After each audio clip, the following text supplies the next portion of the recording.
The first sign something was wrong came when I walked through my own front door and saw pink and blue balloons floating where my housewarming decorations should have been.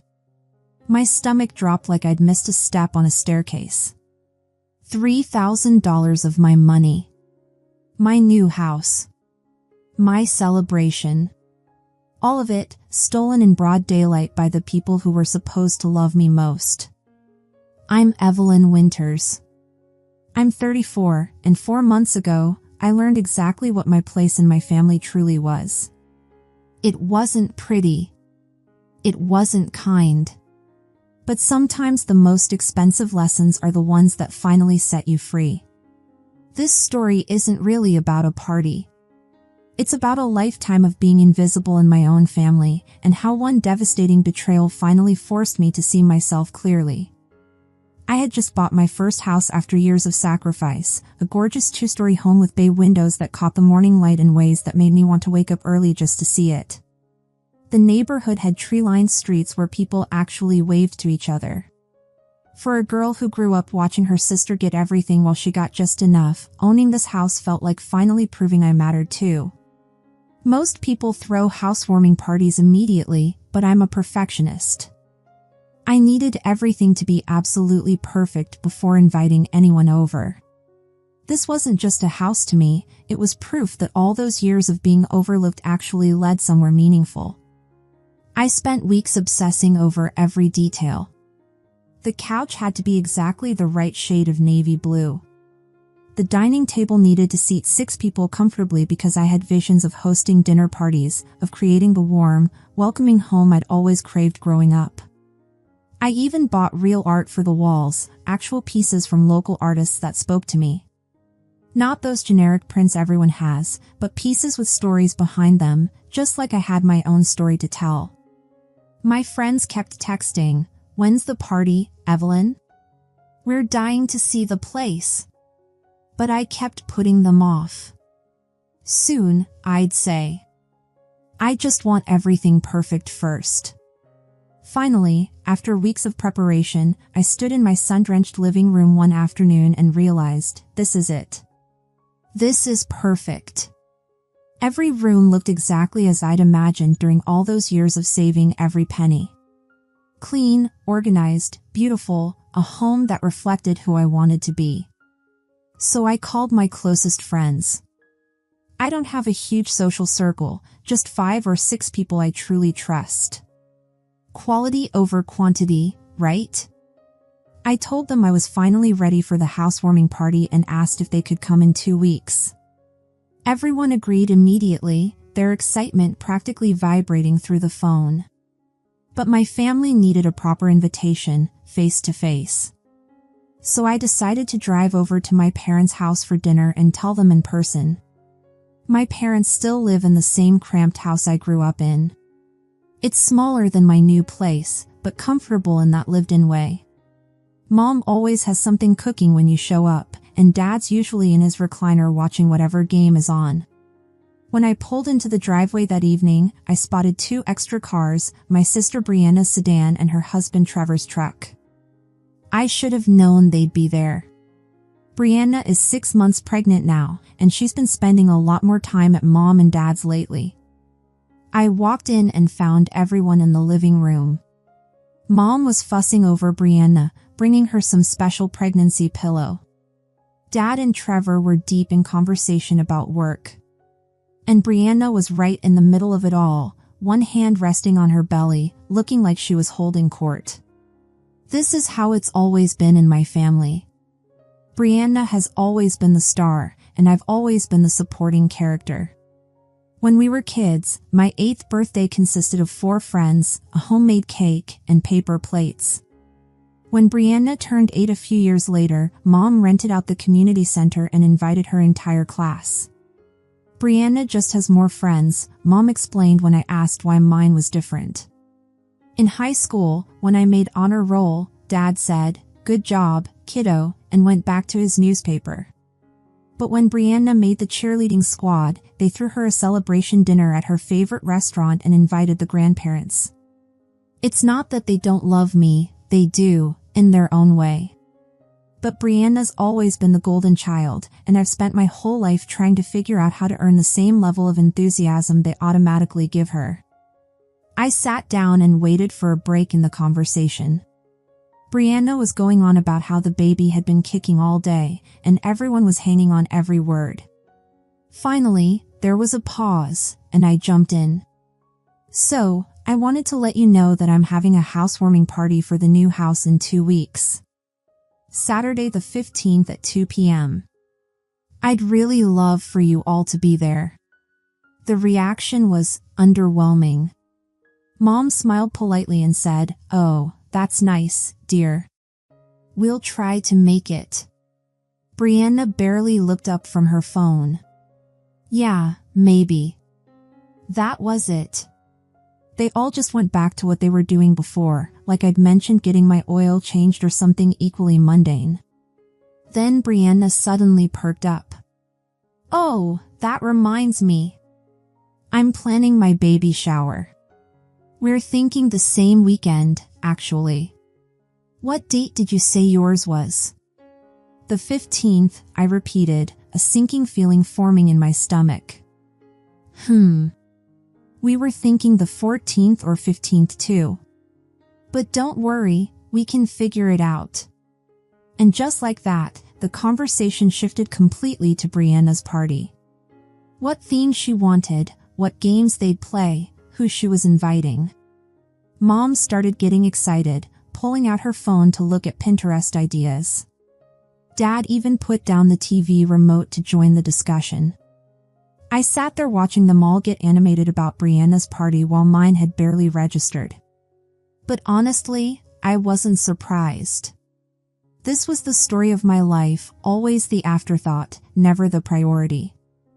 I stayed for another hour, listening to them plan Brianna's shower, occasionally trying to bring up my housewarming again. Each time, someone would nod and say something non-committal, then go right back to talking about baby stuff. Finally, I stood up. Well, I should head home.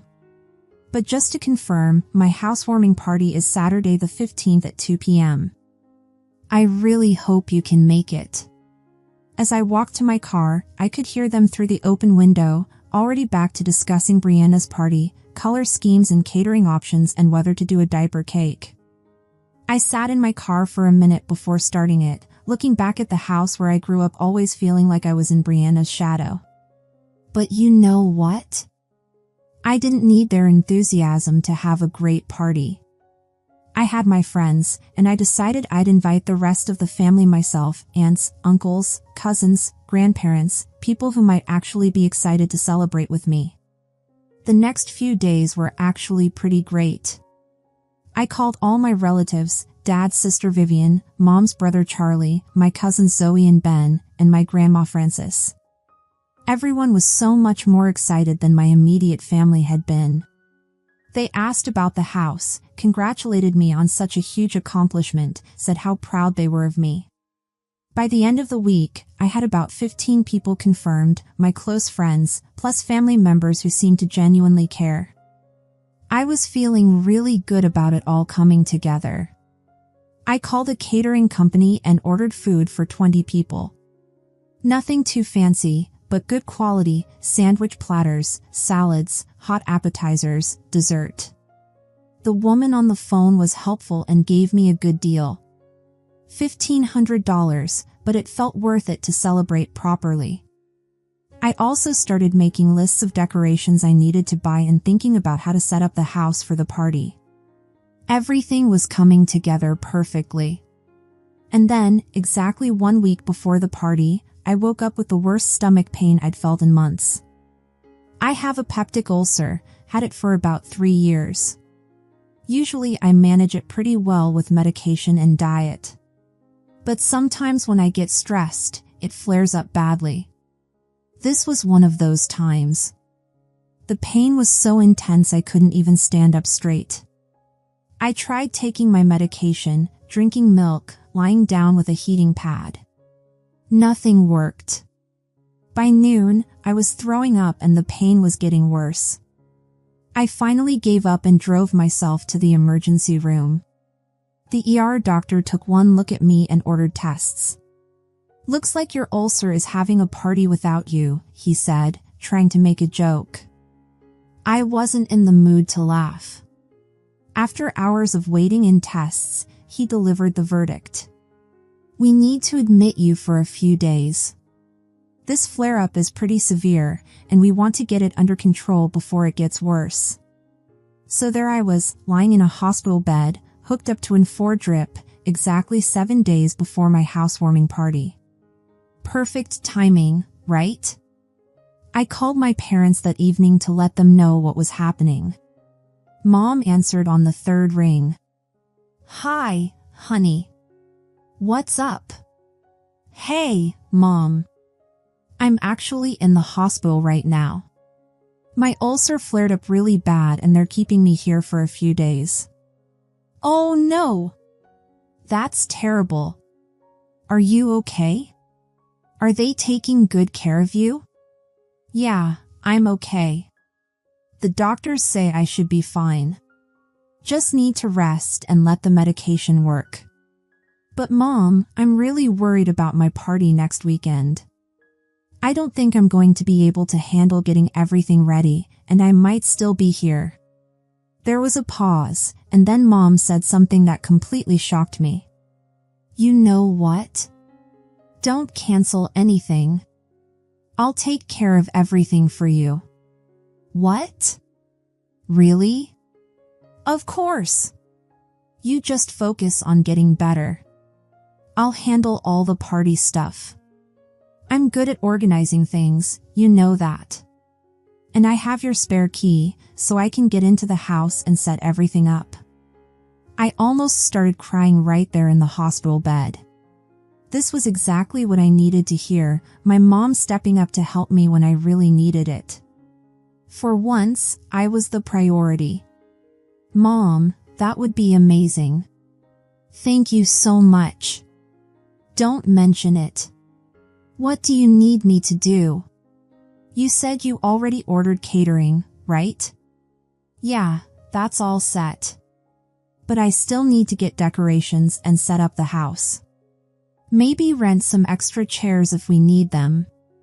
Probably looking at another $1,500 or so for everything." "Okay, no problem. Why don't you just transfer some money to my account and I'll take care of all of that.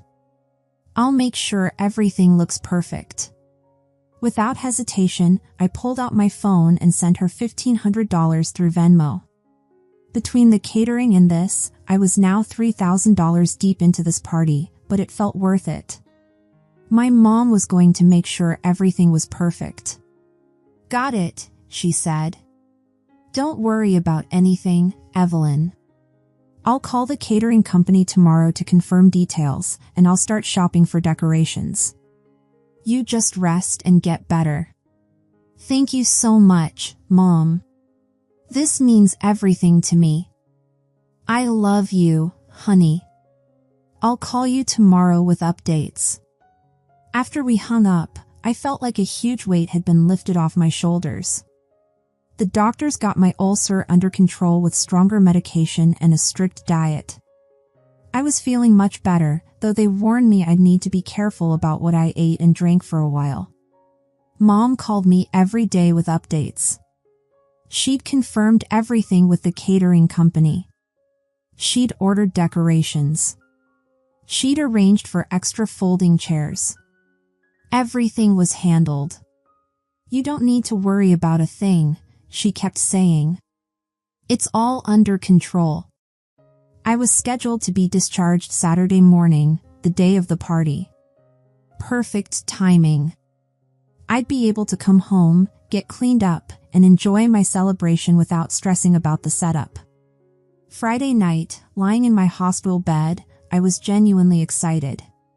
Tomorrow was going to be my day, my housewarming party in my beautiful house with people who cared about me.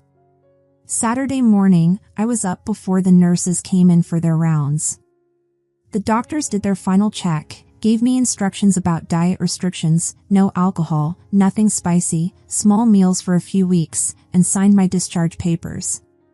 "Take it easy," Dr. Wilson warned me. Your ulcer is healing, but stress can bring it right back. Try to avoid anything that might upset you. If only he knew what was coming. I called a taxi and gave the driver my address. As we got closer to my neighborhood, I started getting butterflies in my stomach, the good kind, the excited kind. I was finally going to see my house all decorated and ready for the party. The taxi was about 5 minutes away when my phone rang. It was Melissa, one of my closest friends. Hey, girl. I'm so sorry to bother you, but I need to ask you something weird. What's up? Well, me and the other girls just got to your house for the party, and your mom answered the door, but she won't let us in. She's saying there's a different party here today and we're not invited. My stomach dropped. What do you mean, a different party? I don't know, Evelyn. She just kept saying we had the wrong day or something and that we needed to leave. We're all standing outside your house right now, completely confused. What's going on? I don't know. That doesn't make any sense. Let me call my parents. I hung up and immediately called my mom. Straight to voicemail. Called my dad. Voicemail. Called Brianna. Voicemail. When we turned onto my street, I could see cars parked all along the curb near my house. Way more cars than I was expecting for my small gathering. My heart was pounding as we pulled into my driveway. I paid the driver and walked up to my front door. I could hear music and voices inside, a lot of voices. I put my key in the lock and opened the door. The first thing I saw were decorations. Pink and blue balloons everywhere. A banner that said "Welcome Baby" stretched across my living room. Little plastic storks and baby bottles on every surface. This wasn't my housewarming party. This was Brianna's baby shower. They had stolen my party. My house. My money. Everything. I stood there in the doorway, completely frozen, trying to process what I was seeing. My beautiful living room was full of people, all holding pink and blue gift bags, eating food that I had paid for. Then my Aunt Vivian saw me. Evelyn! There you are. Oh honey, we're all so proud of you. Other relatives started noticing me and coming over. Uncle Charlie, Cousin Zoe, Grandma Frances, all smiling and patting me on the back. You're such a good sister, Grandma Frances said. Giving up your own party so Brianna could have her shower here. This house is perfect for it. So generous of you to change your plans, Uncle Charlie added. Brianna was so touched when your mom called us and explained. I felt like I was going to throw up. My parents had called everyone and told them I had voluntarily changed my housewarming party into Brianna's baby shower. That I had wanted to do this. Before I could say anything, my parents appeared out of nowhere and grabbed me by both arms. Evelyn, you're home, Mom said with a fake bright smile. Come to the kitchen. We need to talk. They practically dragged me through the crowd to my own kitchen. Brianna and Trevor were already there, Brianna sitting at my dining table with her hands on her belly, looking completely satisfied with herself. As soon as we were out of earshot of the guests, I exploded. What the hell is this? What did you do to my party? Keep your voice down, Mom hissed. We have guests. Dad stepped closer to me.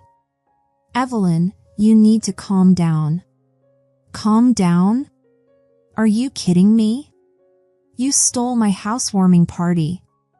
Mom sighed like I was being completely unreasonable. Look, honey, Brianna's pregnancy is more important than your house party. Having a baby is a bigger milestone than buying a house. We thought you'd understand. You thought I'd understand? You didn't even ask me. You just took my money and my house and my party. We didn't take anything, Mom said. We just redirected everything toward a more important cause. Think of it as a gift from you to your sister. I stared at all four of them. Brianna hadn't said a word, just sat there looking smug. My parents were looking at me like I was the one being unreasonable. I want everyone out of my house. Now. Dad grabbed my wrist.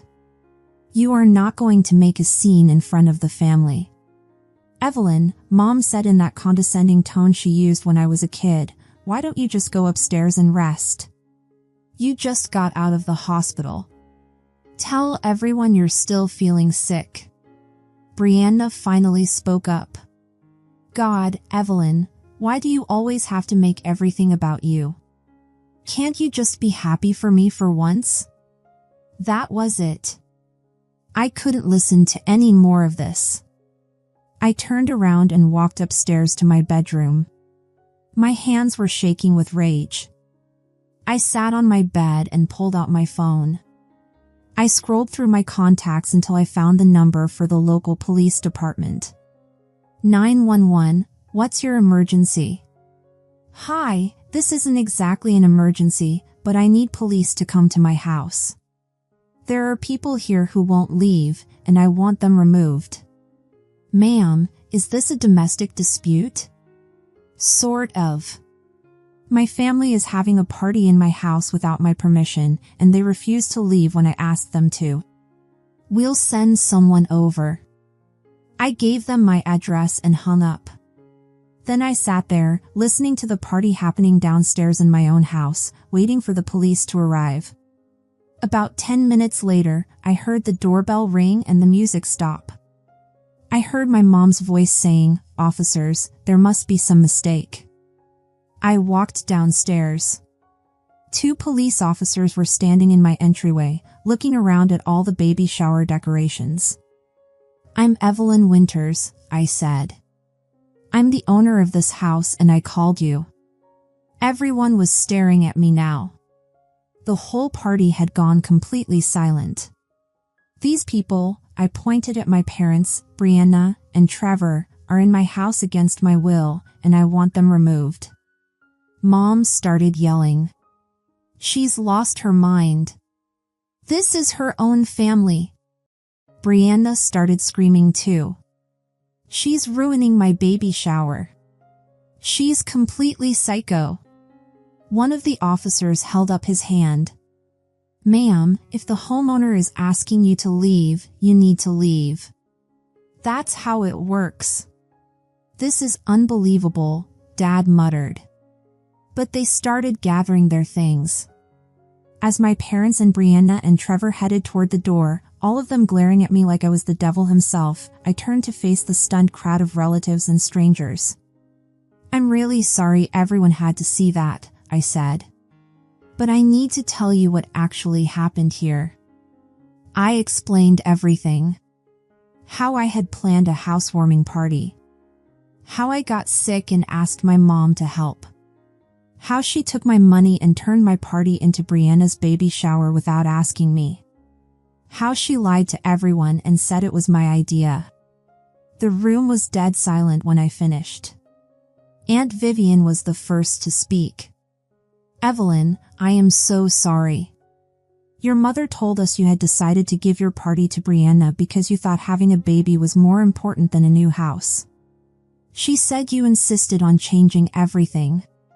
Uncle Charlie added, shaking his head. We had no idea. Grandma Frances looked furious. That's the most selfish thing I've ever heard. Taking your money and your party like that. Some of the people I didn't know, apparently friends of Brianna and my parents, started making excuses and left quickly. But all my relatives stayed. They were genuinely angry on my behalf. You know what? I said, looking around at my house full of baby shower decorations. I paid $3,000 for this party. I'm not going to let them ruin it completely. I pulled out my phone and called Melissa. Hey, are you guys still nearby? Yeah, We're at that coffee shop down the street. What the hell happened back there? Long story, but can you come back? I'm having my housewarming party after all. Right now. Within an hour, I had my real party going. My relatives helped me take down all the baby shower stuff, the pink and blue balloons, the welcome baby banner, all the little plastic decorations. We put it all in garbage bags. My friends showed up, and I explained the whole situation to them too.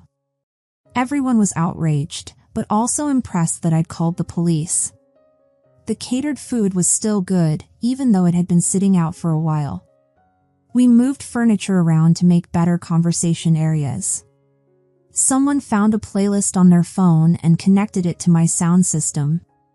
It wasn't the perfect party I'd originally envisioned, but it was real. These were people who actually cared about me and were happy to celebrate with me, not people who saw me as a convenient source of money and free labor. Around 9 p.m., everyone started heading home. The relatives all hugged me goodbye and told me how proud they were of me for standing up for myself. My friends promised to help me clean up the next day. After everyone left, I sat in my living room looking at all the gift bags full of baby presents that Brianna's friends had brought. I wasn't going to keep them, that would be petty and weird. The next morning, I woke up to 17 missed calls and about 30 text messages. All from my parents and Brianna. Mom's texts were the worst. You are a monster. How could you do this to your pregnant sister? She was up all night crying because of what you did. You've ruined everything. We raised you better than this. Brianna's were even more dramatic. I never want to see you again. You are dead to me. When my baby is born, you will never meet them. You're the worst person I know. Dad's were shorter, but just as nasty. Your behavior yesterday was unacceptable. We're ashamed to call you our daughter. I read through all of them, waiting to feel guilty or sad or something. But honestly, I felt relieved. For the first time in my life, I had stood up to their favoritism and manipulation. I had refused to let them walk all over me. I didn't respond to any of the messages. Instead, I called a locksmith. I need all my locks changed today. Can you fit me in? Sure thing. How many doors? Front door, back door, and the side gate. I want completely new locks, new keys, everything. While I waited for the locksmith, I gathered up all the baby gifts. There were probably 20 bags full of stuff, clothes, toys, bottles, blankets. I called a courier service and had them pick everything up to deliver to Brianna's address. The locksmith showed up around noon. Nice guy named Scott who didn't ask any questions about why I needed all new locks installed immediately. By evening, I had new keys and the absolute certainty that my parents couldn't just walk into my house whenever they felt like it anymore. That was 4 months ago. I haven't spoken to any of them since. I hear things through the family grapevine. Brianna had her baby 3 weeks ago, a girl. My parents have apparently told everyone who will listen that I'm a terrible person who ruined Brianna's special day and that they don't want anything to do with me anymore. Aunt Vivian calls me sometimes with updates. Your mom is still bad-mouthing you to anyone who will listen, she told me last week. But honestly, Evelyn, most people think what they did to you was awful. Nobody's buying their version of the story. I'm not missing the drama. I'm not missing the constant feeling that I'm not good enough, not important enough, not the favorite. I'm not missing having to compete with Brianna for basic acknowledgement from my own parents. My house is peaceful now. I have friends over regularly, real friends who don't steal my parties or my money. I've been dating someone new, a guy named Jason, who thinks it's amazing that I bought my own house and can't understand why my family wasn't more supportive. Sometimes I wonder if I'll ever talk to my parents and Brianna again. Maybe when the baby is older, maybe when everyone has calmed down. But honestly, I'm not in any hurry. For the first time in my adult life, I'm not walking on eggshells around my own family. I'm just living my life in my beautiful house, surrounded by people who actually want to be here. And that feels pretty damn good. The $3,000 I spent on that party taught me the most valuable lesson of my life, that I don't have to accept being treated as less than.